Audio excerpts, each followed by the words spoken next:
Alright, next on my list was customer service. Who has better customer service?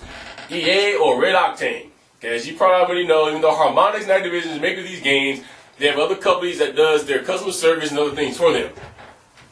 In Harmonix's case, it's EA, Electronic Arts, and in Activision's case, it's Red Octane. Well, I've had to deal with both of them. Now, usually EA has been pretty decent. The only downfall with them is they want to hold $125 off your credit card whenever you want to send back your drum kit. Well, if you do it on a debit card, or most banks will not even hold it past a 72-hour period anyways. But with them, it's pretty flawless. I just called them up, said I got a jump set that was gone. They said, give me a credit card number, give me a credit card number, and I got an RMA number, and it was sent back. They sent me a box in it in, it got sent back, or they actually sent me another set first, then I sent it back in the box that was there, and that was in the things.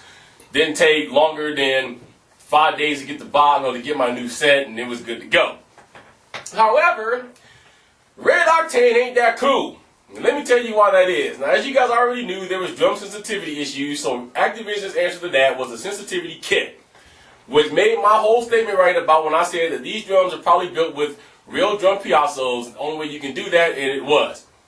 Because in the next section, I'll cover why I came up with that. But anyways, the other thing was, so I went and I got, I was given the website, and I went and I got the drum, and I got the drum kit sensitivity program, and I downloaded it. Only problem is you need to have a MIDI to USB cable that Red Octane is supposed to supply for you. So I put in my RMA request for that. That has been since the 4th. It's the 9th, and I haven't heard anything. So I went to Red Octane's site, and there's a thing where you can go and you can put in your RMA number, and it says it's still in process. Alright, how long does it take you to put a MIDI cable in a box and ship it off? Why am I still in process? Okay, somebody said, okay, maybe there's a lot of people. Okay, fine. Wouldn't you write me and tell me that? No, my thing said I was supposed to get another email telling me when it was coming, and it's still in process. So I haven't been able to use my World Tour kit since the second day I've had it, because my red pad is so bad now it doesn't even trigger.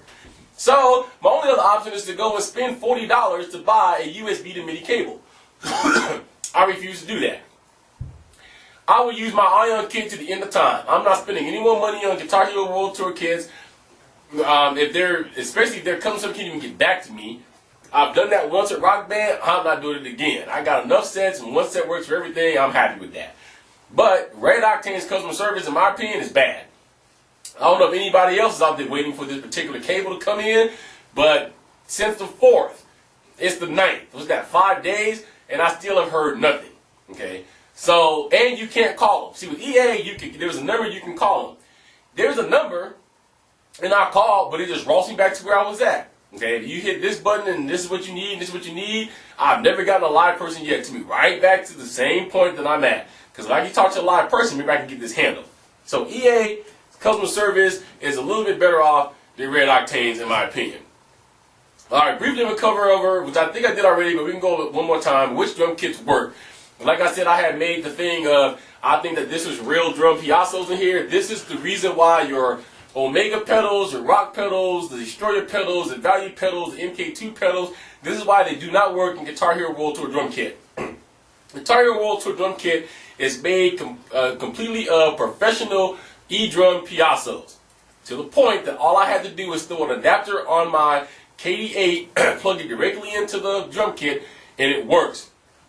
Being that the pedals I just mentioned works on an open-closed circuitry, that is not how a real drum piazza was built, and this is the reason why your pedals don't work. All I can tell you is, I guess the Omega pedal has or is coming out with a fix for it, and Jordan has also written me and told me that he's working on a fix that he hopes to have completed within the next week. So that the Rock pedal and the Omega pedal, at least to my knowledge, will end up working somehow in your game. These makers are doing what they can to get it there. But just to cover them again, your Ion kit works, your Rock Band 1 kit and Rock Band 2 kit all works in Guitar Heroes World Tour, as well, of course, the Guitar Hero World Tour kit.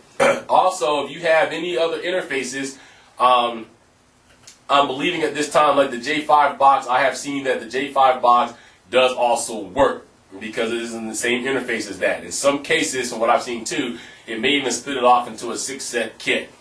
So these are the drum kits that does work in Guitar Hero World Tour, and the Guitar Hero World Tour kit does also work in the Rock Band 2 and Rock Band 2 game. The only problem with that is it feels a little weird that you're smacking a cymbal when it's supposed to be a tom. But it does work, just like they said that it would. So all those work, okay? The other big question I keep getting asked is, am I a fanboy? Well, I think I've answered this before. I'm going to answer it again. No, I'm not a fanboy. I'm not a fanboy of Harmonix. I'm not a fanboy of Activision. I do know that Harmonix watches everything that I do, and I do believe that certain people at Activision have seen me or know who I am. I'm a fanboy of the game, the music itself, not the company. I'm going to give it to you straight each time.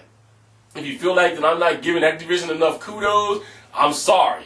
I'm giving it to you the straight down the middle, as I've seen it from playing both games in a non-fanboyish state. I will state this live again. I think fanboyism is the most stupid thing that has ever come to creation in the world. Fanboy or girlism, whatever you want to call it. If you're going to be a video game player, you should be a fan, yes, but you should be a fan of the game, not the company. Okay? Harmonix ain't paying me nothing. Activision ain't paying me anything. Harmonix, Activision ain't sending me a gob of free stuff down here. And even if they were, and I have had interactions with people at Harmonix. Miguel and Jen hangs out with Harmonix people every third, fourth Wednesday whenever they have their big party at Kings and Queens. So I know that half, if not all, of Harmonix knows who Cena Chang 54 is. And I think they appreciate it when I come out and say what I'm about to tell you right now. Even if Harmonix was to send me everything in the world for free and they promised me that I would get the next 5 games for free, I still would come out here and I would tell you the truth. And even if Activision did the same thing. If Harmonix is screwing up, and I think if you go back to my other 2 parts of the series, you've seen that I've jumped over Harmonix for a number of things. Their drum kit was one of them. So no, I do not look at myself or call myself a fanboy. If I did, then everything about one particular company would always be good. There would never be an in-between. There would never be I think this one has a better edge. It would always be this company, this company, this company. This is the last time I'm answering that question too. If whoever out there still feels I'm a fanboy, that's your opinion. And no matter how many times I sit in front of this camera and tell you that I'm not, you're always going to believe that I am a fanboy.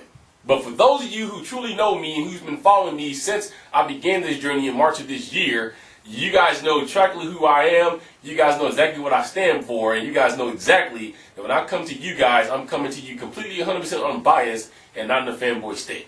All right? All right. Well, that brings me to the last topic that I kind of had, which is why does it seem that I bash Activision but praise Harmonix? I guess the simple way to put it to you is like this. I don't really feel like I'm bashing or praising anybody.